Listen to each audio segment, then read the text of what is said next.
ayat 3b. Dan berilah dirimu dibaptis, dan ayah akan mengampuni dosamu. Bertobatlah dan berilah dirimu dibaptis, dan Allah akan mengampuni dosamu. Bertobatlah dan berilah dirimu dibaptis. Bertobatlah dan berilah dirimu dibaptis, dan Allah akan mengampuni dosamu. Ibrani 9 ayat 26.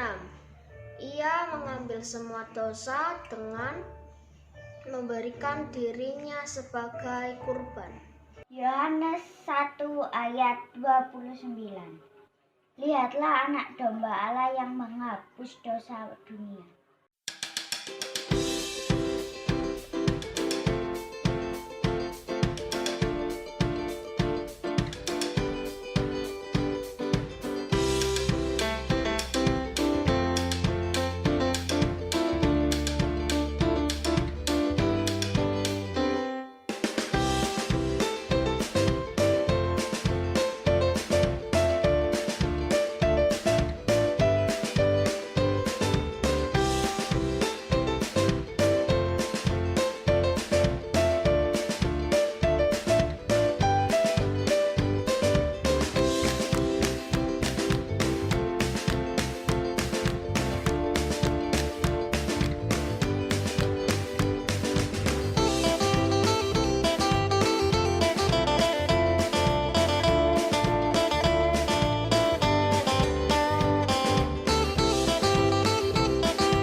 Selamat pagi anak-anak yang manis.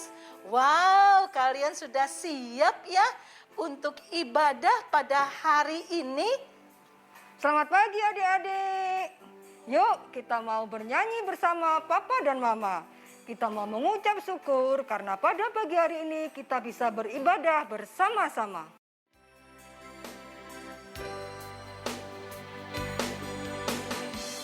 Selamat pagi Bapa, selamat pagi Yesus, selamat pagi Roh Kudus, terima kasih kau berkati aku. Selamat pagi Bapa, selamat pagi Yesus, selamat pagi Roh Kudus, ku memujimu selalu. Pikiranku, ucapanku, perbuatanku, perbuatanku. Biarkan selalu senangkanmu, Yesus Tuhanku. Tuhan, terima kasih untuk kasih-Mu yang begitu besar kepada kami.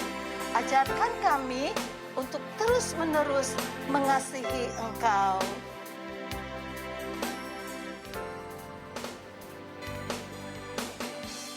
Selamat pagi Bapa, selamat pagi Yesus, selamat pagi Roh Kudus. Terima kasih Kau berkati aku. Selamat pagi Bapa, selamat pagi Yesus, selamat pagi Roh Kudus. Ku memuji-Mu selalu. Pikiranku, ucapanku, perbuatanku, biarlah selalu senangkan-Mu, Yesus Tuhanku. Nah, anak-anak, lewat pujian ini, Tuhan ingin kita sungguh-sungguh mengasihi Dia. Tuhan ingin kita taat dan setia kepadanya. Lewat pujian-pujian kita, lewat ibadah kita, dan lewat firman Tuhan dan doa kita. Pikiranku, ucapanku, perbuatanku, biarlah selalu senangkan-Mu, Yesus Tuhanku. Pikiranku, ucapanku, perbuatanku, biarlah selalu senangkan-Mu, Yesus Tuhanku. Pikiranku, ucapanku, perbuatanku, biarlah selalu senangkan-Mu, Yesus Tuhanku.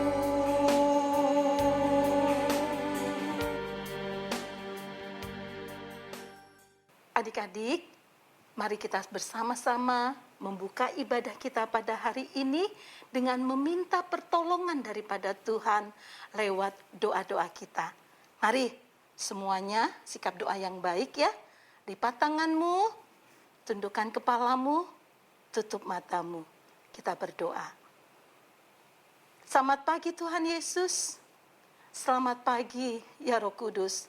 Kami bersyukur dan berterima kasih kalau pagi ini Engkau memberikan kami waktu dan kesempatan kembali untuk beribadah sekolah minggu.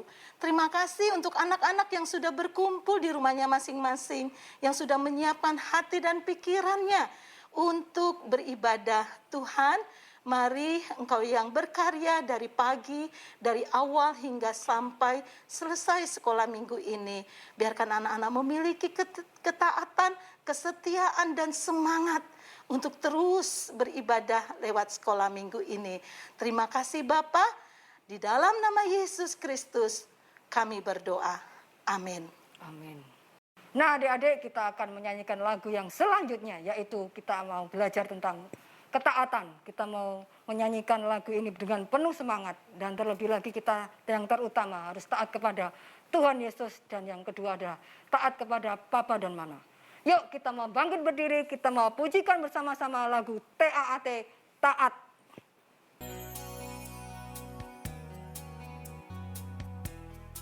Nah adik-adik, kita mau nyanyi bersama-sama lagu TAAT, Taat. Kita mau bangkit berdiri, kita nyanyi bersama-sama ya. Ajak Papa dan Mama ya, jangan lupa ya, ayo.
mama, turuti nasihat mereka selalu. T-A-A-T, taat. T-A-A-T, taat. T-A-A-T, taat. Yeay, kita harus taat pada Tuhan Yesus. Nah, adik-adik yang manis, saatnya lah sekarang kita mau mendengarkan firman Tuhan. Sudah siap? Duduk yang baik. Kita siapkan hati kita. Kita buka telinga kita untuk mendengarkan kebenaran firman Tuhan.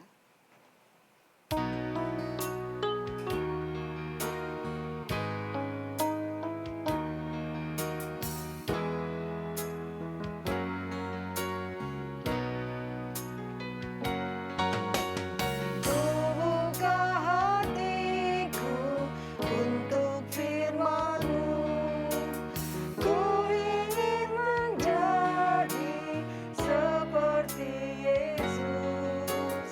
Berfirman-Lah Tuhan, ku mau mendengar dan melakukannya setiap hari. Roh Kudus yang manis, tolong aku menuruti firman Tuhan. Roh Kudus yang manis, jadikanku anak Tuhan yang manis. Adik-adik, mari kita menjadi anak Tuhan yang manis. Bagaimana? Dengan mendengarkan suara Tuhan dengan baik lewat firman ini. Kita nyanyikan pujian ini sekali lagi sebagai doa kita kepada Tuhan. Ku buka hatiku untuk firman-Mu. Ku ingin menjadi seperti Yesus. Berfirman-Lah Tuhan, ku mau mendengar dan melakukannya setiap hari. Roh Kudus yang manis, tolong aku menuruti firman Tuhan. Roh Kudus yang manis, jadikanku anak Tuhan yang manis. Roh Kudus yang manis, tolong aku menuruti firman Tuhan. Roh Kudus yang manis, jadikanku anak Tuhan yang manis. Anak Tuhan yang manis. Katakan sekali lagi. Anak Tuhan yang manis. Halo adik-adik, gimana kabar kalian? Pasti sehat-sehat kan? Wah, puji Tuhan kok kalian sehat. Bagi yang kurang sehat, kakak doakan semoga cepat sehat kembali. Jangan lupa ya istirahat yang cukup dan makan makanan yang sehat. Nah, walaupun kita beribadah secara online, kita bersyukur boleh memuji dan mendengarkan firman Tuhan. Sebelumnya, kita berdoa dulu yuk. Mari kita berdoa. Tuhan Yesus, kami bersyukur, kami boleh memuji Tuhan. Tuhan, sekarang kami akan menyiapkan hati kami untuk mendengarkan firman-Mu. Berkati kami agar kami bisa duduk diam mendengarkan firman-Mu. Dalam nama Tuhan Yesus kami berdoa. Amin. Nah, adik-adik, kita akan belajar tentang seseorang yang membutuhkan hati yang baru. Dan juga ada hadiah yang spesial loh yang Tuhan berikan. Hadiah ini sangat spesial loh, karena hanya Tuhan saja yang dapat memberikannya kepada kita. Kira-kira adik-adik penasaran nggak dengan hadiah apa yang spesial itu? Kalau kalian penasaran, dengarkan baik-baik ya. Adik-adik, cerita hari ini terdapat di Alkitab, yaitu Yohanes 3 ayat 1-21 dan Yohanes 19 ayat 38-40. Bagi adik-adik yang belum bisa membaca dan belum mendapatkan ayatnya, boleh minta bantuan mama, papa, atau kakak ya.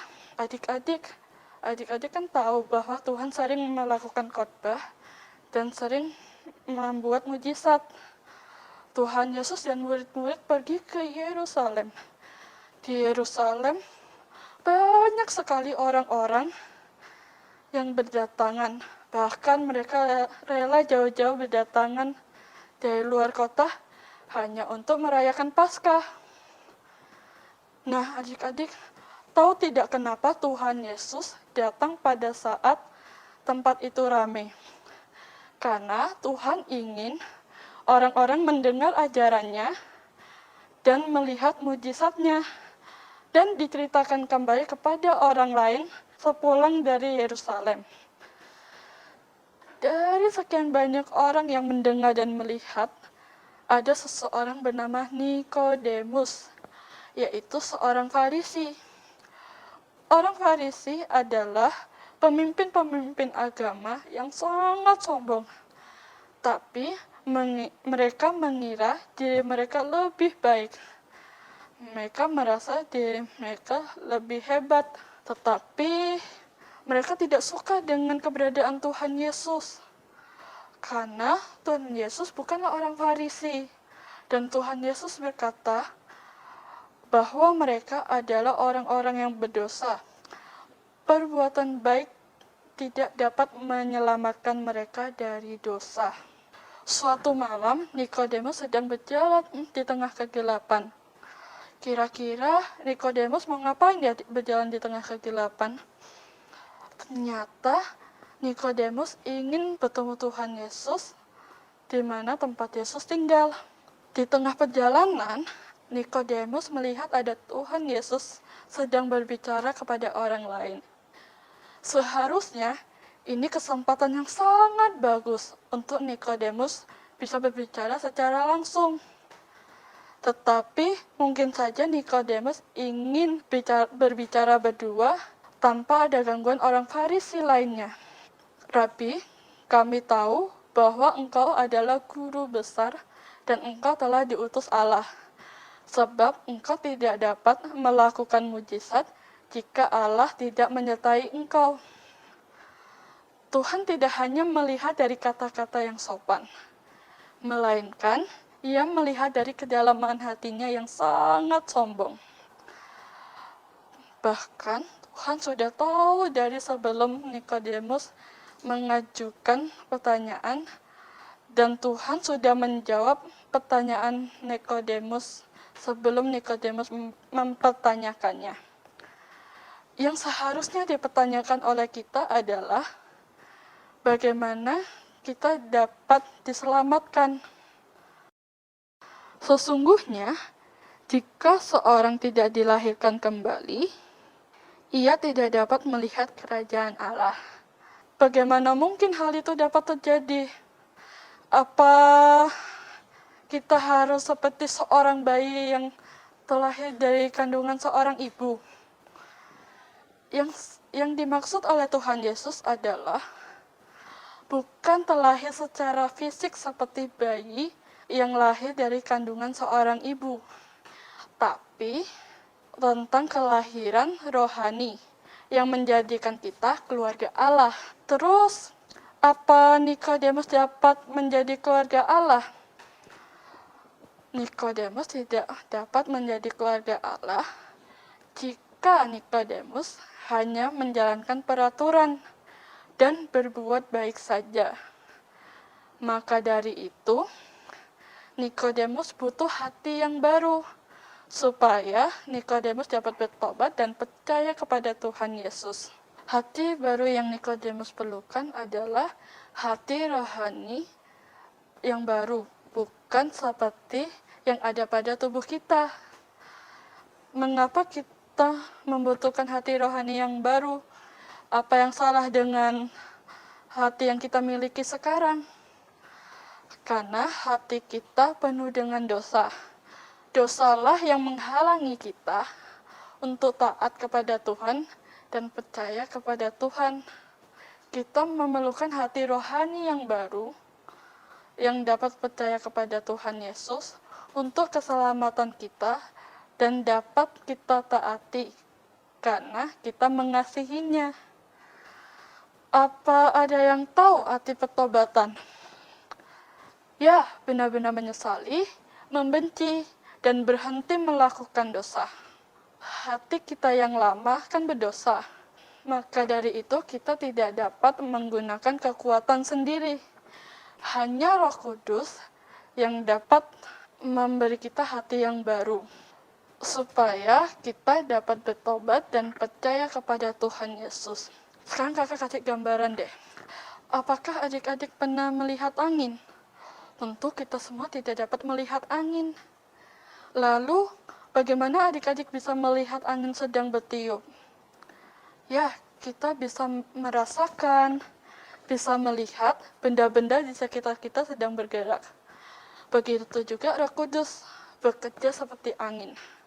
Kita bisa merasakan dan bisa melihat apa yang Tuhan Yesus sedang kerjakan. Ketika Roh Kudus memberi seorang hati yang baru, orang tersebut dapat dilahirkan kembali, sehingga ia bertobat dan percaya kepada Tuhan Yesus. Adik-adik di sini pasti pernah melihat layang-layang. Jika di dalam ruangan ini, layang-layang kita gerakkan, apakah layang ini dapat terbang? Tentu saja tidak bisa, karena layang-layang tidak ada angin yang memberi kekuatan pada layang-layang. Begitu juga Roh Kudus. Roh Kudus memberikan hati yang baru supaya diberi kekuatan untuk kita bertobat dan percaya bahwa hanya Tuhan Yesus yang dapat menyelamatkan kita. Seperti yang dibilang tadi, Nikodemus tidak dapat menjadi bagian dari keluarga Allah jika Nikodemus masih menjalankan peraturan dan berbuat baik saja. Dia perlu Roh Kudus untuk memberi hati yang baru, supaya Nikodemus dapat bertobat dan percaya bahwa hanya Tuhan saja yang dapat menyelamatkan. Tuhan Yesus juga berkata kepada Nikodemus yang mungkin tidak asing lagi bagi kita.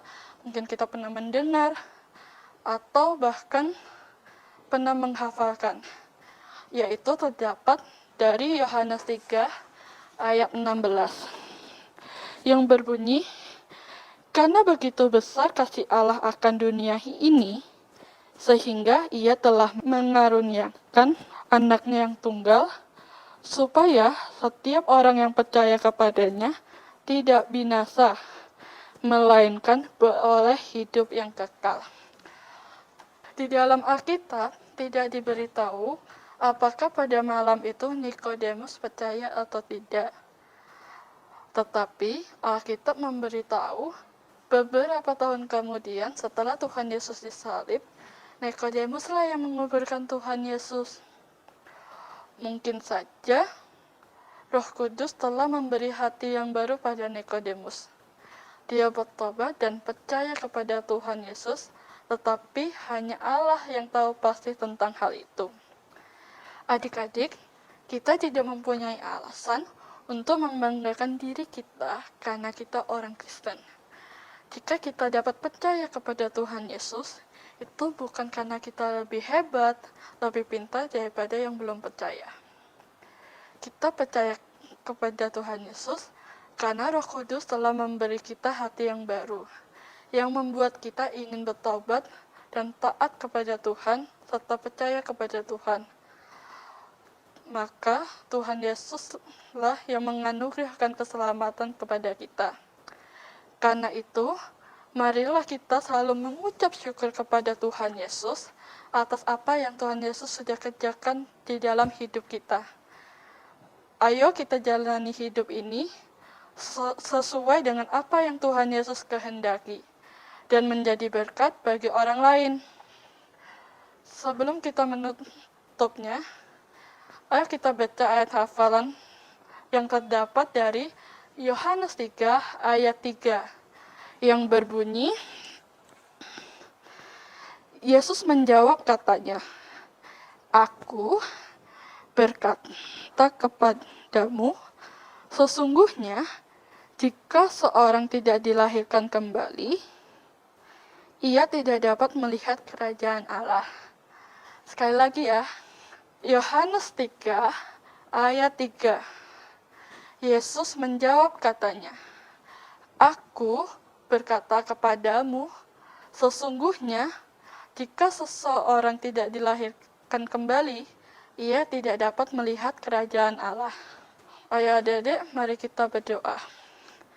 Tuhan Yesus, terima kasih kami boleh mendengarkan firman Tuhan hari ini. Tuhan, kami sangat bersyukur karena Tuhan telah mengaruniakan Roh Kudus untuk kami. Karena Roh Kuduslah yang dapat membuat kami bisa percaya kepada Tuhan Yesus. Dalam nama Tuhan Yesus, kami berdoa dan mengucap syukur. Amin. Nah adik-adik, kasih Tuhan itu sungguh amat baik dan kasih Tuhan tiada berkesudahan. Buktinya apa? Lewat papa dan mama yang sudah diberkati. Nah, hari ini tiba saatnya kita mau memberikan yang terbaik untuk Tuhan. Kita mau siapkan amplop persembahan kita. Adik-adik sudah menyiapkan amplop persembahannya? Kalau belum, kakak tunggu. Nah, sebelumnya kita mau pujikan bersama-sama lagu Tuhan Yesus Baik. Ayo adik-adik, kita mau bangkit berdiri bersama-sama dengan papa dan mama menyanyikan Tuhan Yesus Baik.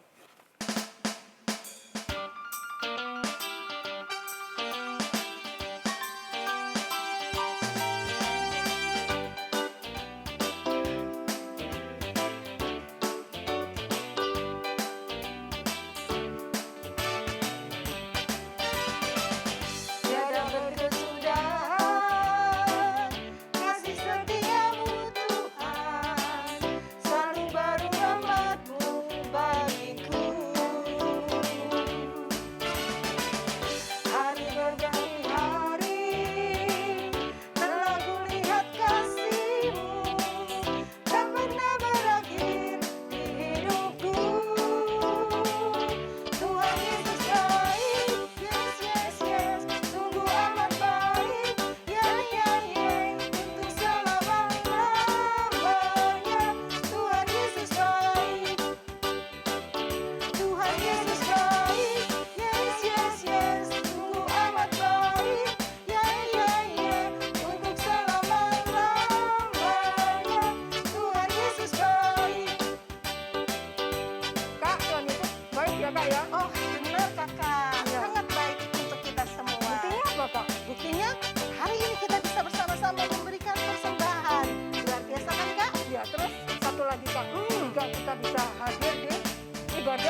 Nah, adik-adik, kita mau berdoa untuk doa persembahan.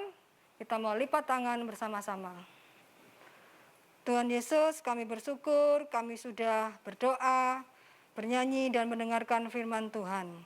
Dan kita tadi sudah memberikan yang terbaik untuk Tuhan. Kiranya apa yang sudah kami berikan melalui Papa dan Mama menjadi berkat untuk pelayanan kami di gereja ini dan menjadi berkat untuk banyak orang. Hanya di dalam nama Tuhan Yesus kami berdoa dan bersyukur. Amin. Amin.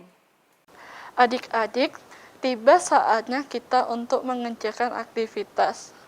Adik-adik bisa menyiapkan alat dan bahannya ya. Adik-adik siapkan alat dan bahannya ya.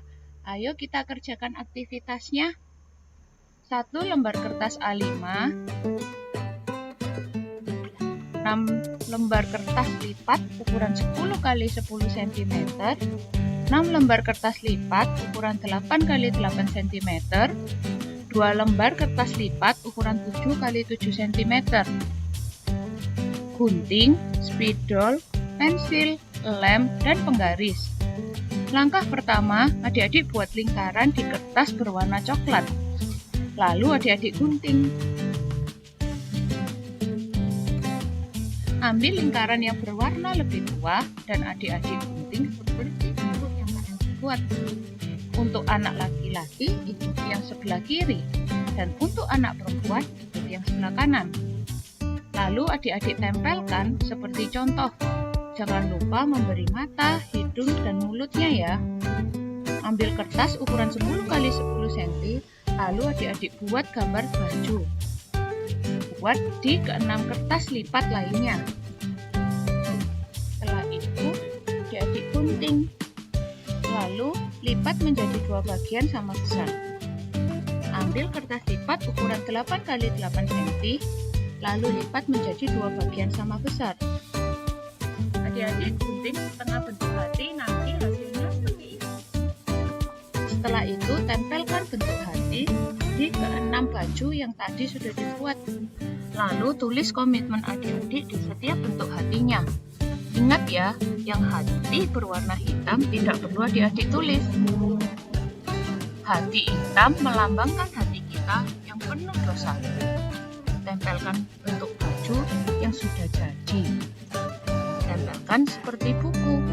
Gambar paling depan adalah hati kita yang berwarna hitam. Lalu hati warna-warni, dan terakhir adalah hati kita yang berwarna merah, yang sudah Roh Kudus ubahkan menjadi hati yang baru. Lalu tempelkan di kertas A5. Setelah itu, tempelkan bentuk wajah yang tadi sudah kita buat di bagian atas baju.